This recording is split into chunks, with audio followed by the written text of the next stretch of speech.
already, go follow me on Instagram. Parker Tries Things, tries with a Y. Today we'll be talking. Today we're talking about piercing ears and how I pierce. I am not a professional of any kind. First off, I just wanted to say that I'm not a professional of any kind. I am not a professional piercer. Never have been. I don't know if I will be, but I'm just letting you guys know this is all on my own, and that's just my personal opinion. I'd rather pierce myself than have somebody else pierce me when I can do it myself safely. Okay, so I first started piercing in January of 2019, and it was a little after I started Parker Tries Things. Backstory behind that, I wasn't allowed to get my ears pierced till I was 10 years old, so this is like 8 years later. I wasn't originally going to pierce myself. I was going to pierce my friend, and that's what I did. After a basketball game once, I was like, oh guys, just come over and I can pierce. I got all the supplies, all my sterile needles, everything, all the earrings that I needed, and I pierced my friend. And then I went out into the living room and I'm like, Mom, I pierced Aubrey. Can I pierce my second? And she was like, what? And I was like, I pierced Aubrey. Can I pierce my second? Just 1 second. Just one. I only wanted 1 second, one conch. And I was like, that was like what I wanted. That's all I wanted. And they're like, fine, once. I was in the bathroom. I had like 7 friends over and they were all huddling around me. And I was like, okay, let me do this. So I pierced through. I was lightheaded. I was super queasy. I like pierced it and I was like, oh no. And I couldn't push it through, like push the earring through and put the backing on. So my friend was holding me and my sister had to like finish it and put the backing on. I don't know, it's never happened since, but it was just so weird. And I felt like I was gonna throw up, which was even weirder. That was how I got my first second. And moving on to the next thing that I pierced on myself was my other second. And going into February, we finished our basketball season. We had a final sleepover. Went over to my friend's house. It was like 12 a.m. We just got back and my friend was like, oh, pierce my third. I was piercing her. She was like literally hysterical. Like I had the needle like all the way through her ear and it was just sitting in there and she was like crying the whole time. That was a great night. I ended up piercing my sister's seconds as well, which I was kind of mad about because she's 2 years younger. I was like, I had to wait 7 years and you only had to wait 5 years. But then I ended up piercing this second. The next morning I just like woke up and I was like, I'm gonna do it. So I just like woke up and I pierced it and I was like, okay, it's good and done with. That's how I got this second. Going on after that, I learned how to pierce cartilage properly. My friend again generously let me borrow her ear. So I pierced her cartilage and turned out well. And I was like, okay, like I know how to do this now. So, and a bunch of people started being like, oh, can you pierce this? Can you pierce this? And I was like, yeah, sure. So I started piercing like a bunch of people from my school and it was all dandy. A little bit later, after I started like piercing people, I think it was at the beginning of like March, I really wanted my fourth. Like a high single by itself. And then one night, my mom was out of town for some reason, and I went to my bathroom and I was like, you know what, I'm just gonna pierce it. I was like, you know what, might as well just do my third as well. So, you know, if I want it later, spacing's there. So I pierced this third, and then I pierced the fourth. And then I posted on Parker Tries Things, sorry mom. But yikes. I really like it. The next day, I like walked into church and I was like, Mom, and she's like, what are you gonna do for your 18th then? You're not getting a tattoo. And I was like, but yeah, so that's how I got my third and fourth. So I have 4 on that ear and then 2 on this ear. So it was kind of really lopsided at that point. And so moving into late April, my friend again wanted her other cartilage. So I was like, okay, I'll do it. And at that time, my other friend got her conch pierced, which I really wanted. Like that's all I wanted from the beginning of anything. I always wore like the fake cuffs. I just wanted my conch really badly. My friend wanted me to pierce her cartilage and my other friend just got her conch done. So I was like, come over after school. So they all came over after school. I pierced my friend's cartilage and my other friend's like, oh, why don't you just pierce your conch right now? And I was like, yeah, you know what? I will. So I went to the bathroom and I was like, let's do this. So I went into my bathroom and I was like, okay, I'm gonna do it. I'm gonna do it. And I was like, okay. I didn't even mark it. I don't even know why. So I was like, okay. And I was like, no. My friend was like, do you want to pay $70 for this piercing? Or you can just do it yourself? And I was like, okay. And they went, ugh. And that one didn't hurt at all. I didn't feel anything. I think it was adrenaline, honestly, because that's some thick piece of cartilage right there. Yeah, so I did it, and I guess nobody found out for a couple days. And then on Easter, I I was talking about earrings with my friend and my mom walked over and she's like, when did you do that? And I was like, yesterday. And she's like, Parker. And I was like, sorry, I really wanted it. Yeah, that's all that happened. And yeah, so going on, like, people just come over after school if they wanted a piercing and I would just pierce them. It was kind of just like my side business. I don't know. I pierced my friend's belly button, pierced my friend's nose too, which was super awesome. She let me pierce her nose. It was just fun. Like at one point I pierced like 18 different piercings in one day. And coincidentally, it was National Piercing Day, which was like, woo, yeah. I think it was like around early May. My friend just got her rook done and I was like, oh, that's so cool. If you don't know what a rook is, it is this, but it like comes through at the bottom. So it goes through this piece right here. And I was like, that's really cool. I want a rook. I was thinking about it that day. I was like looking on Pinterest and I saw that there was such thing as a faux rook. And I was like, faux rook, that looks pretty cool as well, because at my angle, I can't really, if I do it on myself, I can't go through at that angle. Yeah, so like after school that day, I was like, I'm gonna do that. This is my left hand and I'm right-handed, so I'm pretty sure I went like this to pierce it, which was like such a weird angle. It was probably the second most painful one that I did on myself. It was like a 5. It wasn't too painful, but it was just so long because it was such a weird angle. It was just long and agonizing. That was my faux rook. I think this is my favorite piercing though, because it's just kind of like hidden, but it's there, but it's like cool, it's chic. I don't know, I love it.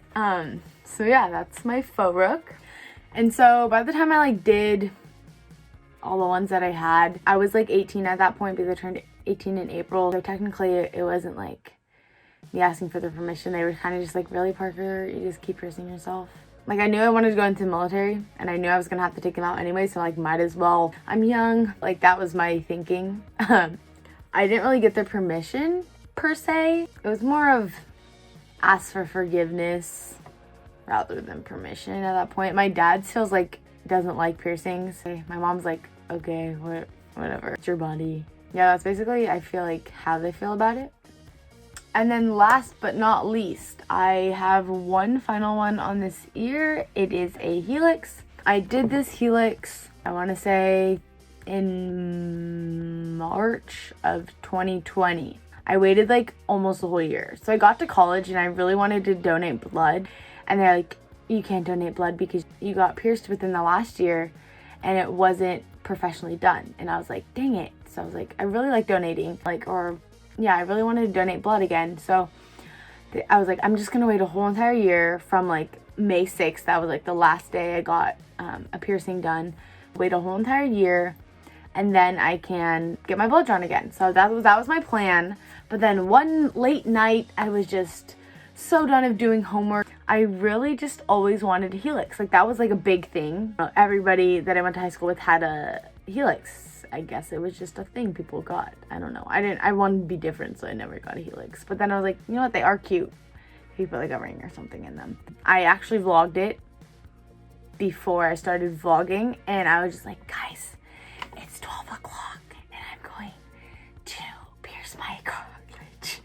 And I was like whispering because I didn't like being loud because of my roommates, and I was just like, okay, I'm gonna do it. I forgot how much it is not pleasant to pierce yourself and like how fast you have to do it. And I just like forgot about that stuff when you do it on yourself.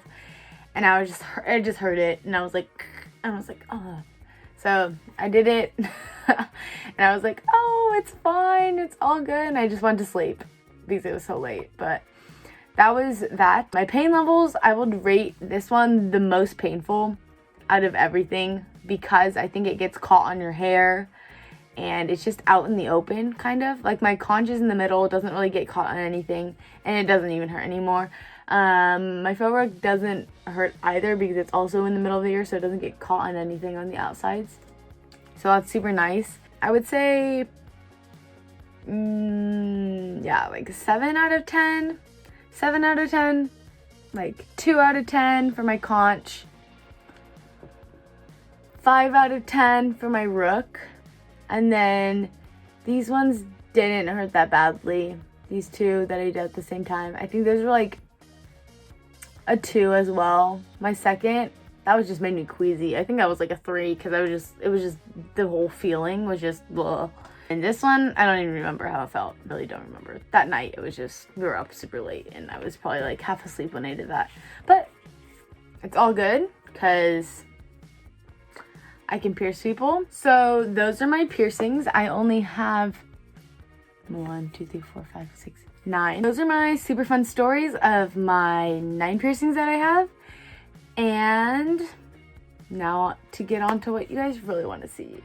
Me piercing somebody and how I pierce. So today, not by request, I guess because I wanted to pierce something and I didn't really want to pierce my thirds. I was going to, but then I was like, eh. And I was like, Lindsay, who's my sister, do you want anything? She's like, oh, I'd probably wear a conch more. And I was like, a conch? You want a conch? So I was like, okay.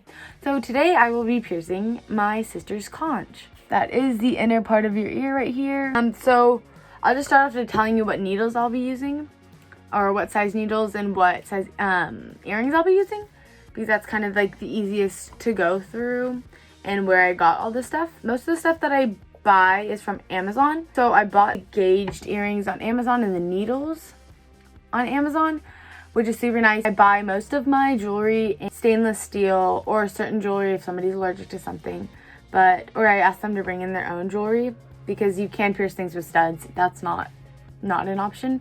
I use the stainless steel earrings because they're super good and they don't usually react with people who have like allergies to different kinds of metals, because it is like medical grade. And so if you don't know like what I'm talking about, it's they're these kind of earrings. This one's a little hard. They twist off, and so they're like this. So this is a 16 gauge right here. So the smaller the gauge, the bigger the hole. Usual like regular studs, I want to say around 18 gauge. Like this is just a regular stud, and I believe it's an 18 gauge compared to like a 16 gauge. I don't know, like if you can see, this 18 gauge fits within 16 gauge. So 14 gauge is what I pierce cartilage, any point of cartilage with, and 16 gauge is the size of the earring hole that I use. I usually pierce like lobes with 18 gauge and then fit a 20 or an 18 gauge jewelry in. So that's what I usually do for that. For noses, I usually use 18 gauge. They usually have 20 gauge jewelry. And belly buttons, I use a 12 gauge and then a 14 gauge jewelry. 14 gauge is pretty thick jewelry. So, and then septum, I used a 14. I don't remember. I have a whole chart of what I use for certain things. Along with the safe practicing, after you use your needles, you should not ever, never ever use them again. You can get rid of them. I keep them, the ones that I have, that I haven't disposed of yet, I keep them in a box. I don't know, it's like an old jewelry box. I have like a bunch of needles in there. But I keep them until I have time to dispose of them.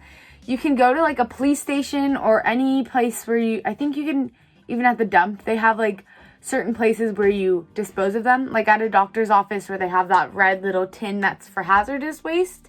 You have to dispose of it with that stuff because it has blood and can be contaminated with other things. So I just wanted to let you guys know that when you need to dispose of them properly, safely, and yeah, so stay safe. I also will be posting or showing you some pictures of just some of my clients, I guess I would call them, of people who I pierced with their permission and me taking pictures of them. So okay guys, so we're all situated. Lindsay's down here so I can reach her face. Yeah. So let's get started. So I'm gonna explain the things that I'm gonna use. So it's easier. Hold on. So I'm gonna explain the things that I'm gonna use so it's easier to understand what I'm doing while I'm doing it, because this is kind of a tutorial for how to pierce your ear at home. I am piercing a conch, so let's get started. So right now I have some sterile gloves, cotton balls, and I have Q-tips, isopropyl alcohol, 70% or higher. I have a pen and the jewelry and needle that I'm going to be using. So for the needle, I will be using this 14 gauge sterile needle. And then for the jewelry, I have it soaking in alcohol right now, and this is a 16 gauge. This is not the one that I'm going to be using. This one's green, but this is basically it. It is a screw on, so it screws just like that. The top comes off, and so that's what I'm going to be using. It is a flat back, so it's not going to like hit the back of her ear or anything when I use it. I explain the process how I do it, because I thread it through the front and then I pull it through the back. And how I do that is I have a threading needle, regular stud earring, and for the back of the needle, it's hollow because it takes a chunk of your ear out. So it's a hollow needle. I place this in there, and when it goes through, this one ends up in it, and then it's just this earring that's in it that's showing from the front. And so to put in the back, I take this piece, which is the back, and I place it like that, and I thread it back through the ear, so it's through, and then I'm able to screw on the front like so, and then it's done. So that's basically what my process is. That's kind of just a brief thing. I'll show you how I do it right now, but that's kind of just if you want to know what the process actually is, so it's not kind of confusing or hard or dangerous. Let's get started. So first thing I'm gonna do is clean her ear. So I have a spray bottle with the alcohol on it, and I'm just spraying my Q-tip, and I'll be cleaning this spot that I'm going to front and back of what I'm going to pierce, which is her conch, which is right here, this inside portion. So clean that good. I already did pre-clean it. This is just secondary. And now I'll be dotting or marking where I'm going to be putting it. This is where I am going to pierce it. As you can see right there, that's the spot I'm aiming for. That's the spot I'm gonna hit.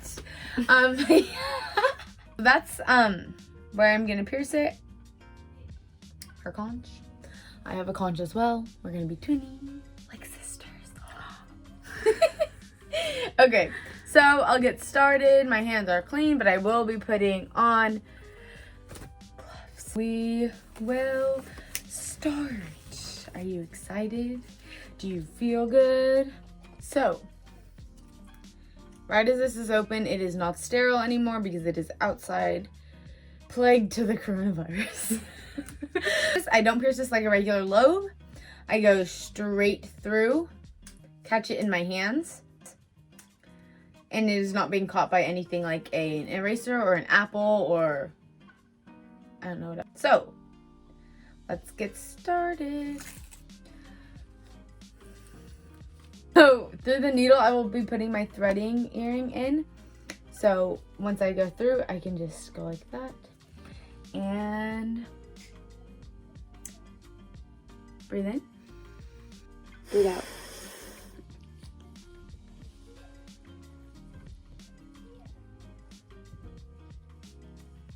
And is in. Are you good? Oh, yes. Okay.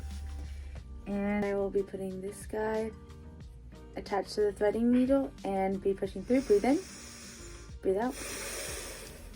And that's the hard part, and it's done. And I'll be adding the jewelry on.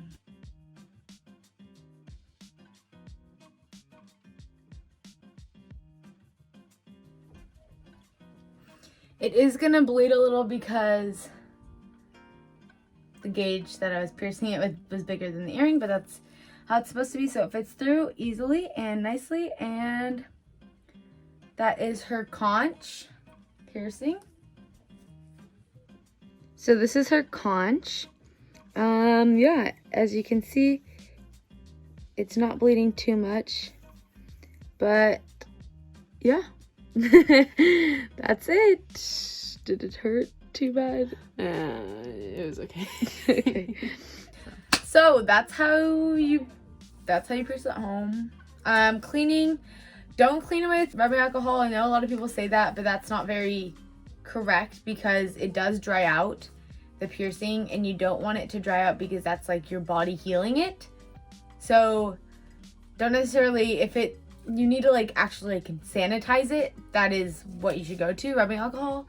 But for cleaning purposes, like the 2 to 3 times a day, that is salt water. You can make your own solution, or you can buy some. I know they sell them on Amazon or at piercing shops.